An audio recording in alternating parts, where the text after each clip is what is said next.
Hey, Jamar. I wanted to ask you. I spoke yesterday with Eric Wren, and he mentioned that you were an important mentor to him.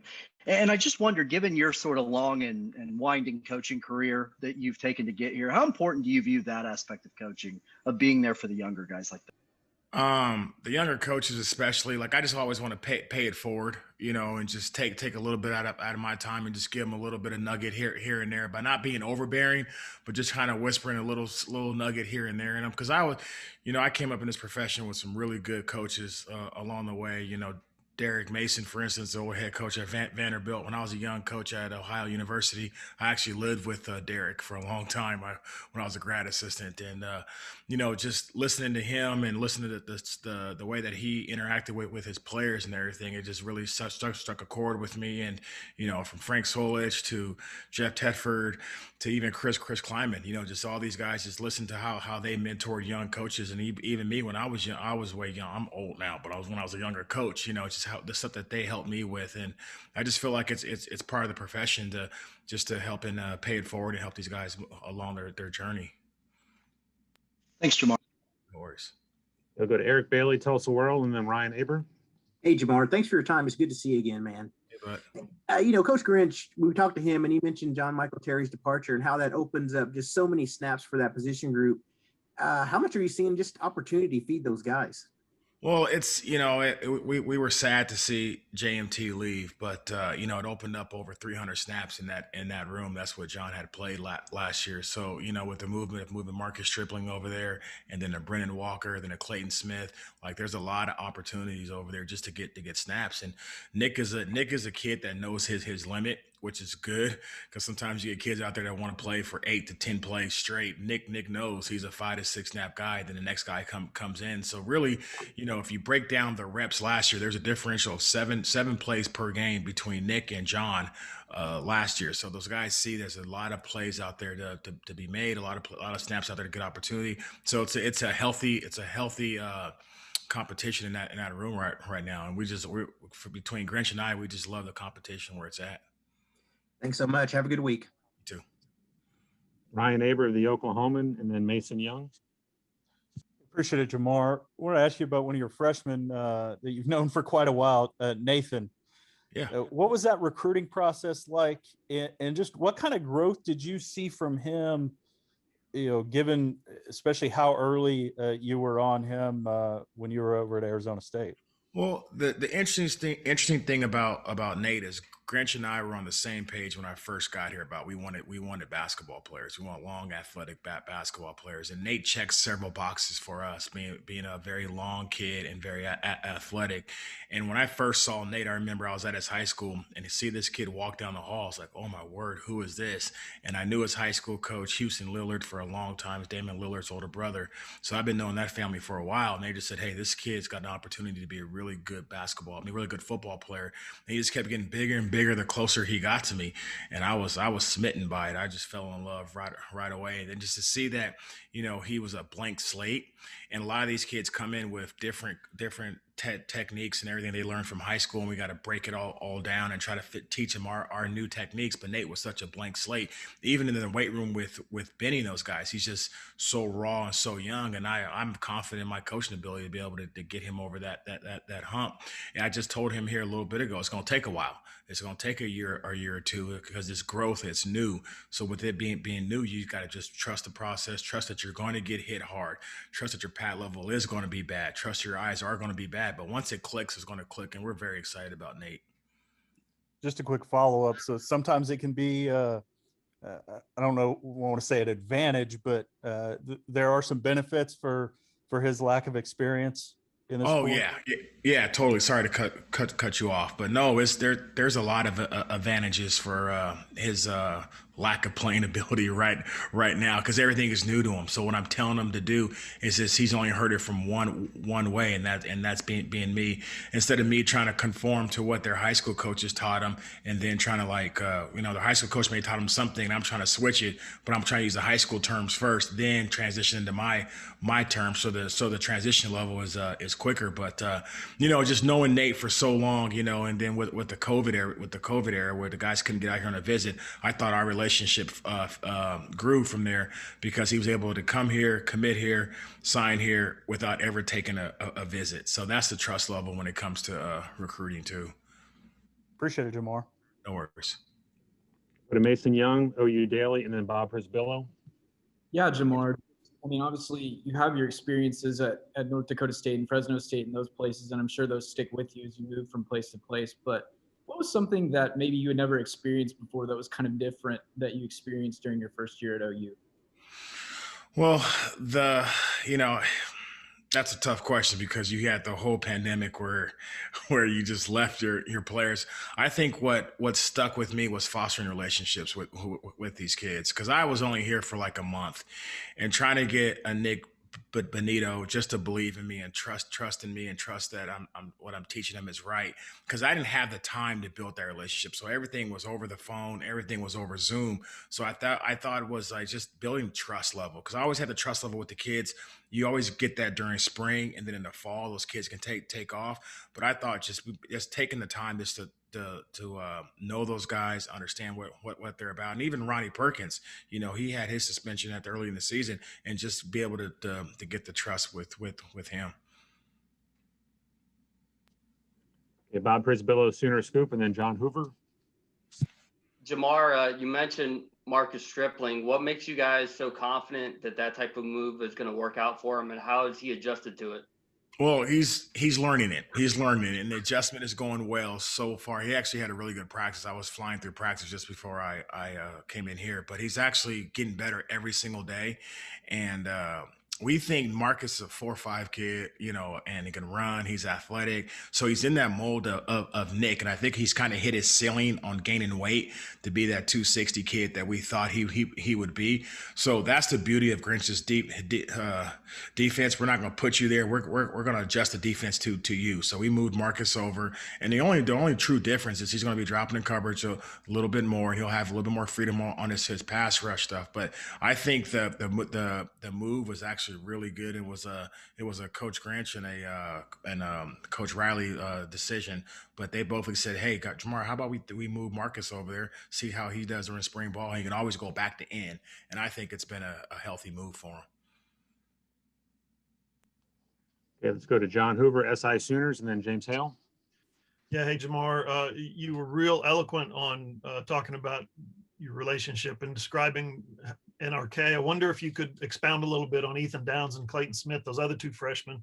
One's Right. so unbelievably athletic, the other one's got such an unbelievable motor. What was your, kind of getting to know those guys like, even during a pandemic?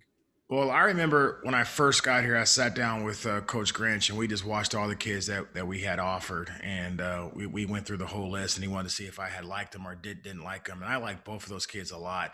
And Ethan, with him being a local kid, I say local because he's in state, but Ethan grew up a Sooner, and and that relationship was, I won't say it was easy, but it was easy because he was, no matter what, Ethan was coming here. He grew up a Sooner, and just the other day in practice, he said, "Coach, I'm having so much fun. Like this is a dream for me." I'm like, "All right, well, let's make some plays." But that relationship just grew over time, and that one was a little bit easier because no matter what, Ethan eats, sleeps Sooner football. So Ethan was going to be a Sooner no matter what, if I was in this chair or not. I think Clayton was a little bit different because he was the number one outside backer in the state of Texas last year, and with Texas and A&M and all those other schools and the SEC schools coming after him, we really had to foster that relationship. And I've recruited that area before. Coach Grinch had recruited that area before, Texarkana. So Coach Grinch kind of already had the relationship with him. And I just had to build trust with him. Like, hey, listen, dude, you're going to come here. And the success with Nick Benito actually helped that out more than people realize. Because a lot of people see Nick's success and like, oh, okay, I can come in there and be the next Nick. I could be because a lot of schools sell that guy who's on to the next level or has success, and they sell that guy. So now we have a guy like a Nick Benito just to sell that to Clayton. And Clayton is a long, athletic kid that I don't want to say he's going to surprise people, but once he learns how to play within our defense, it's going to be fun. But his relationship was a little bit different, and I think once he came out here and saw it, he just fell in love with it. He came out here the year before I got here to one of our champion barbecues, and he saw it and he fell in love with it. Jamar, thanks so much. No worries. Okay, James Hale, KREF, and then Lee Benson. Hey, Jamar, great to see you again, man. And, when we very first talked to you, you talked about that you had to get a kind of a hold of what kind of talent you had at the two positions you were coaching. Now you've had a year with them. Now you've recruited to it. What kind of talent level are you guys at defensive end and rush end, in your opinion? I think our talent level is really really good. You know, when I first got here, I didn't know what I had. So again, Right. you go into that COVID year and you're like, okay, you have one practice, and then you're trying to fill kids out throughout fall camp, and then a kid may be out, then contact and this and that. So we never had the room just to fill it out. And I think we hit our stride probably at the Texas Tech game, where I was able to get my rotation to where I felt comfortable with it, where I like, okay, I know what a Marcus Stripling can do. I know how many plays in a row Nick Bonito can go. I know what an IT can do. Okay, Reggie was a young kid trying to figure it out, but now I feel like I know the kids, they know me, they know the system, and now we can take it to the next level. The beauty about Grinch's defense is there's so much freedom within it. You got to find it on your own. It's my job to help you find the freedom within the defense. So now we're able to have those football conversations where it's like, hey, coach, I saw this and this, and I did X. I'm like, okay, perfect. We'll try it this way. And it's just, it's been a healthy conversation. I really enjoy our guys, but our talent level is where I think it should be. Now we got to just keep on working it, and I got to do a better job of just keep coaching these kids up. But the talent level is definitely there between an IT and my word. Like Reggie Grimes gets better every single day.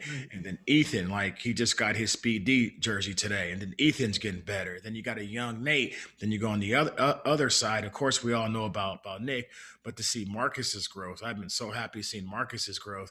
And then you added Clayton Smith, and then don't forget about Brennan Walker too. So the talent level is there. Now we just got to bring it all together, and then I got to figure out here throughout spring ball how my rotation is going to be in the fall, how we're going to work it. And the good thing is when coach says ones, I can just call two guys out. It's not IT and Nick always going. I can say you go, and that's what we want to get to within this defense. Fantastic. Thanks, Coach. Good luck to you, man. Thank you. Okay, Lee Benson, KWTV, and then Kerry Murdoch.